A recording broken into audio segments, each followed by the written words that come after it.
Hello दोस्तों, आप सभी को गुलाब जामुन जैसी मीठी मीठी नमस्कार। और उसी के साथ आप लोगों का स्वागत है मार्केट के पैचअप या ब्रेकअप शो में। आज के दिन हम डिस्कस करेंगे एक तो हमारी मार्केट को कैसी रह सकती है कल के दिन मार्केट की नीयत, और होने वाले कल के दिन सेंसेक्स की एक्सपायरी तो क्या रहेंगे इंपॉर्टेंट लेवल्स निफ्टी में, उसे डिस्कस करेंगे। साथ ही साथ कल के दिन एक एसएमई आईपीओ लियो ड्राई फ्रूट्स की होने वाली है क्लोजिंग, तो वहां पर क्या रहेगा मेरा पर्सनल डिसीजन, उसे स्टडी करेंगे। एंड फाइनली कल के दिन एक SME IPO city cap India की होने वाली है लिस्टिंग, तो वहां पर क्या रहेगी लिस्टिंग स्ट्रेटेजी, उसे भी स्टडी करने की कोशिश करेंगे। तो अभी से इस वीडियो को लाइक और चैनल को सब्सक्राइब कर दीजिएगा। अगर हम सबसे पहले आज के दिन का एफआईआई और डीआई डाटा की बात करते हैं, तो वहां पर डीआईएस ने मामूली से 22 करोड़ की बाइंग करी है, वहीं पर एफआईआई ने 1506 करोड़ की बाइंग करी है।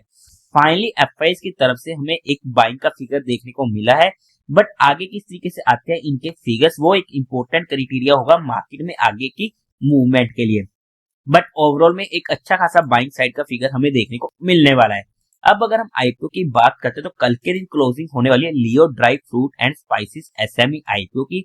अगर यहाँ पर मैं अपने पर्सनल डिसीजन की बात करूं, तो मैं इस आईपीओ को इजिली अवॉइड करने वाला हूँ, बिकॉज मेरे पास आज के दिन के मैंने जितना भी मेरा फंड था वो मैंने सारा का सारा लगा दिया था इंडो फार्म इक्विपमेंट आईपीओ में। तो मेरे पास और ज्यादा फंड है ही नहीं कि मैं इस आईपीओ को यूज कर पाऊं। बट हाँ, अगर मेरे पास फंड होता और वहां पर मुझे क्वालिफाइड की तरफ से मिनिमम टू मिनिमम 100x की सब्सक्रिप्शन देखने को मिलती, तभी मैं वहां पर जाकर इस आईपीओ को बीइंग अग्रेसिव होकर, क्योंकि हम हर एसएमई आईपीओ को अग्रेसिवली होकर ये अप्लाई करते हैं, तो वहां पर अगर मार्केट का मूड मोल आज की रैली के बाद सुधरता है, देखो एक दिन की रैली से हमें नहीं पता लगेगा कि मार्केट कैसी हो चुकी है, आने वाले दिनों में पता लगेगा कि क्या मार्केट जहां पर एक अच्छा मूव देने को रेडी हो चुका है, जिसे हम बाद में स्टडी करने की कोशिश करेंगे। उस पॉइंट को ध्यान में रखते हुए मैं अभी तक श्योर नहीं हूँ कि मार्केट का मूड मोल यहाँ से सुधर रहा है या नहीं सुधर रहा है। तो फिलहाल के टाइम पे थोड़ा सा मैं अग्रेसिवली होकर ही इस आईपीओ को स्टडी करता, अगर मुझे क्वालिफाइड की तरफ से 100x का मिनिमम सब्सक्रिप्शन देखने को मिलता। बट आप लोगों का क्या रहने वाला इस आईपीओ में एक्शन, कमेंट सेक्शन में बता दीजिएगा, और कोई भी एक्शन लेने से पहले एक बार अपने फाइनेंशियल एडवाइजर से कंसल्ट कर लीजिएगा। अगर हम सभी आईपीएस के जीएमपी की बात कर लेते, तो वहां पर स्टैंडर्ड ग्लास लाइनिंग 61% का, फैबटेक टेक्नोलॉजीज 58% का, परमेश्वर मेटल 57% का, डेविनसन 27% का, लियो ड्राई फ्रूट्स 34% का, इंडो फार्म का 44% का, एंड टेक्निकम ऑर्गेनिक्स 27% का, सिटी कैम इंडिया 21% का। उसी के साथ साथ कल के दिन होने वाली Citichem India SME IPO की लिस्टिंग, पर्सनली मैंने इस आईपीओ को अप्लाई नहीं किया था, बट अगर ये आईपीओ मेरे पास होता, तो जैसे कि मेरा हर एसएमई आईपीओ में स्ट्रिक्ट रूल बना हुआ है कि जैसी वो आईपीओ लिस्ट होता है मैं वहां पर इमीडिएट बुक करने की कोशिश करता हूँ, क्योंकि मेरा मोटो होता है सिर्फ और सिर्फ लिस्टिंग गेन लेना, मिला तब भी ठीक, नहीं मिला तब भी ठीक, मैं एक बार के लिए वहां से एग्जिट हो जाता हूँ। क्योंकि एसएमई आईपीओ में हमें जनरली सर्किट देखने को मिल जाते हैं, अपर सर्किट या लोअर सर्किट। क्या लगना कंफर्म है? कोई कंफर्म नहीं है, बट अगर लगता है तो कौन सा लगेगा किसी को भी नहीं मालूम, कौन सा सर्किट लगेगा वो सिर्फ मार्केट को मालूम है। जैसे आज के दिन आने पॉलिटेक में हमें अपर सर्किट देखने को मिल चुका था, बट अगर अपर सर्किट लगता है फिर तो कोई दिक्कत नहीं होती, हमें मजे ही मजे आते हैं। बट ऊंटा कॉन्ट्रेरी अगर लोअर सर्किट लग जाता है फिर हमें दिक्कतें होनी शुरू हो जाती हैं, और वहां पर हमारा एग्जिट नहीं हो पाता जब तक वो सर्किट नहीं खुलता है। तो इस वजह से मैं इस सर्किट के चक्कर में नहीं पड़ता हूँ, और वहां पर मेरे रूल स्ट्रिक्ट बने हुए हैं कि मैं इमीडिएट वहां पर निकलने की कोशिश करता हूँ। बट आप लोग अपने रूल्स खुद बनाइएगा, अपने रिस्क रिवॉर्ड रेशियो को ध्यान में रखते हुए, और अपने फाइनेंशियल एडवाइजर से कंसल्ट करके कोई फाइनल एक्शन लीजिएगा।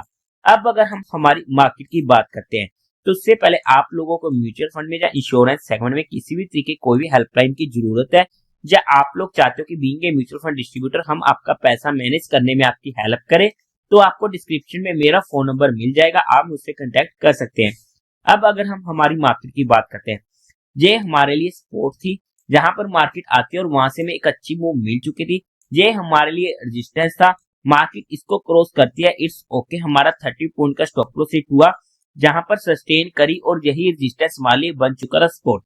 और वहां से क्या हमें प्यारी मूव देखने को मिली, चाहे आप ये हीरो जीरो ट्रेड समझ लो या फिर एक अच्छी मूव समझ लो।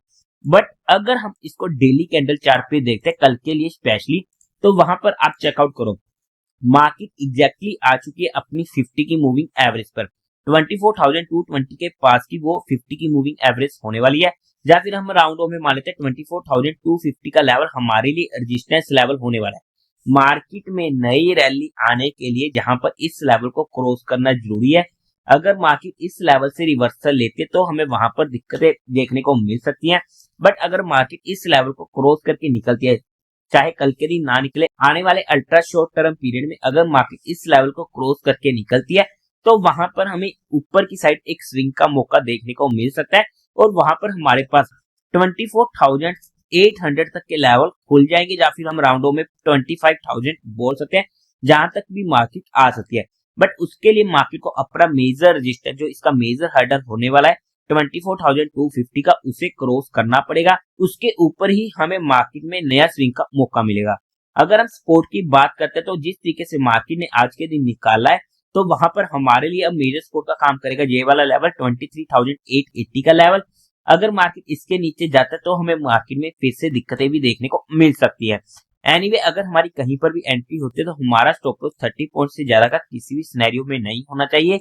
डिपेंड करेगा मार्केट में नई मूव्स आने के लिए कि किस तरीके से अर्निंग्स आनी शुरू होती है। अगर हमें आने वाले इस बार के रिजल्ट्स में दिक्कतें देखने को मिली कंपनी की, तो वहां पर हमें मार्केट में भी इसका इम्पैक्ट देखने को मिल सकता है। बाय द वे, मैं ऑप्शन बाइंग में काम नहीं करता हूँ, फिर भी हमने यहाँ पर चीजों को सिर्फ एजुकेशनल लर्निंग पर्सपेक्टिव स्टडी किया है। किसी भी तरीके कोई भी इन्वेस्टमेंट टिप्स या एडवाइस नहीं है। फिर भी आप लोगों को कोई भी काम करना हो, कोई भी एक्शन लेना हो, तो एक बार अपने फाइनेंशियल एडवाइजर से कंसल्ट करके कीजिएगा। तो देवी और सज्जनों, उम्मीद है आप लोगों को ये वीडियो अच्छी लगी होगी। तो इस वीडियो को लाइक कीजिएगा, शेयर कीजिएगा और साथ ही साथ चैनल को सब्सक्राइब करें। हर हर महादेव।